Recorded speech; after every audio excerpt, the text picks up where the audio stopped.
Hello, everyone. How are you doing today? Welcome in this space. I'm Barchi, Gentle Guide, and I'm really glad that you're here. I decided to make a series of videos that might help you get unstuck on your quest to find your calling or life purpose. I know that life purpose can be a very loaded term by itself. So, my intention is to break this topic down and make it as valuable as possible so that you can start implementing things right away and hopefully learn more about yourself and be inspired by all the gifts that you already carry inside. So, what you will get in this video. First, you will learn how to discern between ego and heart desire. Second thing, I will share 6 ways to test if your desires have been conditioned. And lastly, you will get 3 exercises which will help you determine why you want to do things that you want to do. In this first video, we will start with purging or getting rid of what is not really ours. Sometimes, in order to find what we really like, we have to get rid of the things that we don't like or don't want. Or maybe there are just some things over there that are taking up our space. And I'm sure you've heard of Marie Kondo's method about clearing up our space. We first see what we have, and then we discern, okay, which are the things that we really need, and after we discard items that no longer serve us in order to make room for new. However, when it comes to our passion, we also need to recognize that sometimes we like things for the wrong reasons. And by that I mean reasons that are not in alignment with our heart or our true self, but are part of our ego or conditioning mind. I'll explain more in detail in just a second. So let's just jump into it. How do we know which things we like due to conditioning? And how do we even discern what is our ego desire and what is our heart desire? I've recently read a book that actually inspired me to make this video, which is called Awareness by Anthony DeMello. It's one of the best books that I've read in psychology/spirituality that I've read in a long while. And I'll put a link to it in the description box below if you haven't read it. You might want to check it out. Okay. So the author of the book says something like, the moment we praise a child on something that they are doing, we destroy their innocence for their future engaging in that same act. And what does that mean? Imagine kids playing, and the moment we praise them for something, that can serve as a reward for them. And they might repeat whatever they were doing to get that reward again. It makes sense, right? And that reward can be as simple as our smile, our clap, words of affirmation, you name it. That in psychology is called positive reinforcement. If you have heard of it, maybe you have. So we encourage a behavior by rewarding it. So what happens? A child will repeat that act again in order to get a reward, as I just mentioned. Hence, we destroy their innocence, the innocence of that act, because at some point they might forget if they like that in the first place. So just sit with that one for a moment and try it out. how true it is for you. Have you ever done something just for the reward and not for the enjoyment of that act itself? Or maybe so much time has passed that you forgot how you felt about doing something in the first place. You might feel confused saying, do I really like that? And don't worry, we'll dig into it. And just a small disclaimer, conditioning is a process we all go through. It's not bad. Obviously, we all need to be socialized to some degree, but at the same time, there is a possibility that we get disconnected from our true selves. Let's take a closer look at it. There are 6 ways to test if what you are doing is really yours or if you have been conditioned at any point in your life. And before I share those with you, I would like to give you 2 short tasks. And please make sure you do them before you move on, okay? All right, no cheating.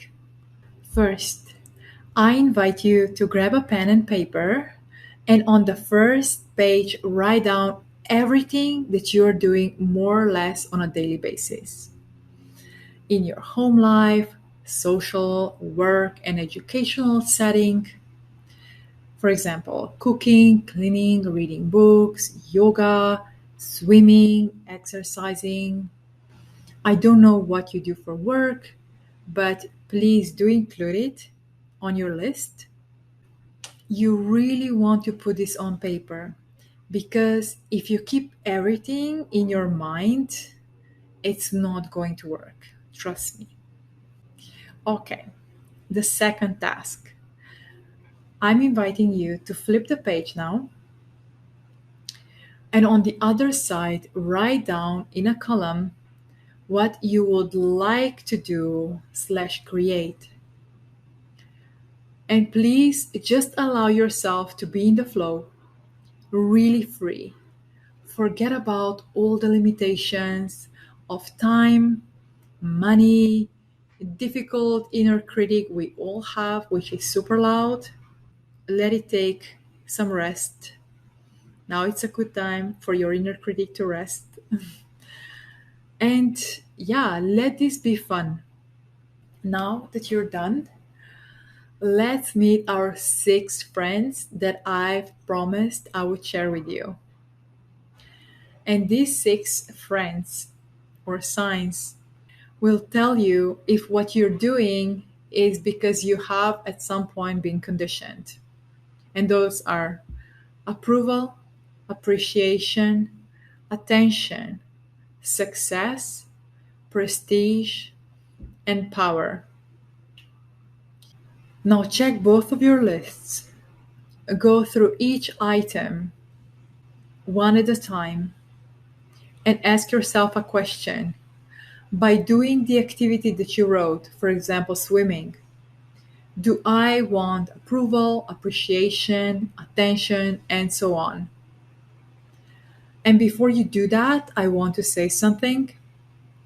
It's nothing inherently wrong if you're enjoying approval or if that can boost you up. However, if that is the key ingredient that you're getting from what you do and you believe that you can't live without it, meaning when you don't get approval, it is very unlikely that you will continue to pursue that goal or activity or engage in that so-called passion.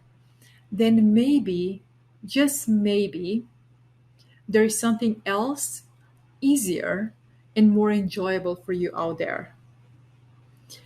If you need to be someone else to get those things, they cost too much. Too much of your life, too much of your energy is just not worth it.